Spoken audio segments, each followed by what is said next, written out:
Oh no, this guy, Dr. Gehan. Oh, bro. Oh, this is gonna be a dumbass question.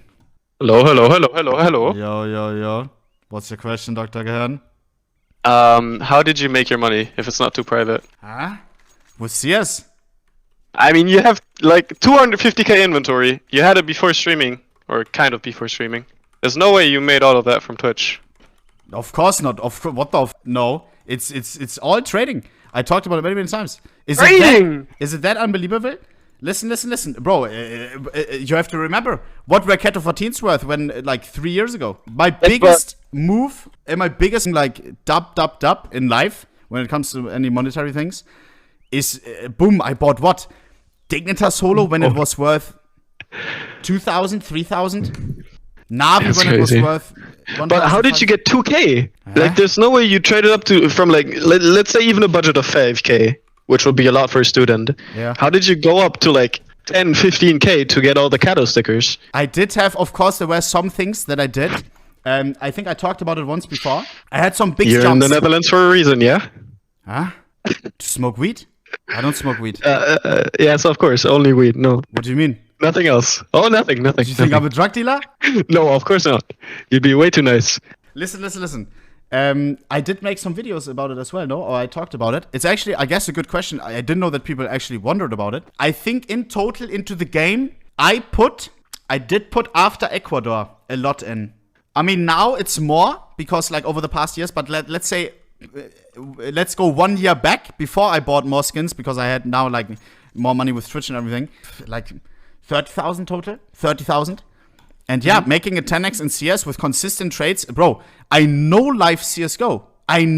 All I did after high school was check for trades that I could do. You know, it was all that I did. Look at my Reddit history. Like, there's a limit of posting, I think, 3 threads a day on global offensive trade. And every single day, I fucking made my post. I always readjusted it with new prices. I was no laughing. Making a 10x is not that crazy. And I did have some things, chat, if you remember. I did talk about this before. Sometimes I did some smart moves where I had a big jump in my inventory value from, like, let's say 10,000 to 30,000 in a week or something. When, for example, CSGO House gambling site. I'm not a DJ gambler. I've never been. What I did was always try to get an edge over not the house, but over other players. For example, I talked about this before. On CSGO House, it was Schere, Stein, Papier, Rock, Paper, Scissors. And what I did, I had a notepad and typed down every single name that played on the site that I played against, and then took down their behavior, you know? And you play against people that are maybe young, that are maybe drunk, just placing a bet, and they think like, oh yeah, it's 50-50. I'm playing against a human. No, it's not. Brother, you took yesterday first move scissors, and now you're taking scissors first move again. You lose your first round against my rock, boom, and it's exactly the same. You write down patterns, like people's behavior, boom. And that way, I think my win rate was probably like 65% or some shit. And that was just farming until CSGO House, I think, just didn't have rock, paper, scissors anymore, or shut down or something. I can't remember. Another big one was CSGO Double. We all know the site, no? It's like CS Money, but with no fees. So you could basically put your skins in for coins, and then you take out skins with the coins. And what was then viable was, of course, trade in your market price skins.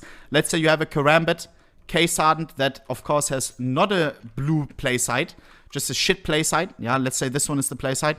You traded it in for market price, and they didn't overvalue stickers. They didn't overvalue blue gems. It was a gambling site, you know? It was just them valuing skins at liquids. And there's degen gamblers who put in things that are worth a lot more than market price. Sometimes it was small things like a Bayonet Phase 4 traded in for Bayonet Phase 2. Pink Galaxies were worth much more back in the day. Sometimes it was Keto 14's guns or something, just a 1x. And what I did there was the site always got updated, their bots inventory. You had like a slot for each bot. Yeah, so bot 1, 2, 3, 4, 5, 6, 7, and then you had all. So you could always refresh it, and it would only refresh, it would hard refresh every 5 minutes on the site. But what I did was a check for all the trade links of the bots, or for all the Steam accounts of the bots, put it down into a notepad, and I had here like bot 1, 2, 3, 4, 5, 6, 7, 8, and 10. And then what I did daily when I had time was open all of these links, and then do sessions of clicking, like opening every single inventory in a tab, and then search in the inventory for things like Keto 14. Oh. Just inventory to inventory, or search for things like Phase 2. You know, boom. Here I had one inventory bot. You search for phase 2, you search for Cat 14. Just quick as that. Boom. This was exactly how I did it. And then all the stuff popped up. Sometimes you had some big wins. And then, of course, people who did that were able to see before it refreshed on site, because Steam is instant, of course. And then you could just wait and hard refresh on that one bot. And then you were able to see it before anybody else. And then that way, that was crazy profit as well. Because nobody did it. Everybody was just refreshing on site and didn't know about the 5 minutes. Didn't know or think about checking the inventory instead. You couldn't filter either on CSGO double in the search inventory. You couldn't search for Cat 14. So searching on Steam for Cat 14 and then seeing which of the guns has the Cat 14 on it, you know, it didn't even have it in their interface to show the stickers or anything. But yeah, like I didn't start with much. It's basically CS. CS was always what I did, what I invested all of my time into, all of my time. If my average wage on CS would be nothing, like it doesn't, like up to, what am I, like I had 300k, I would have made much more if I would have worked a normal job, I think, no? Yes, probably, but what's working a normal job where you don't do what you love, right? Maybe not. Yeah, true. I mean, Dr. Ken, great question, yeah? W. Thank you, man. I didn't expect you to be good with money, to be honest. Bro, listen. Sometimes I do some stupid shit, alright? But CSGO, I did some smart shit. But yeah, maybe outside not.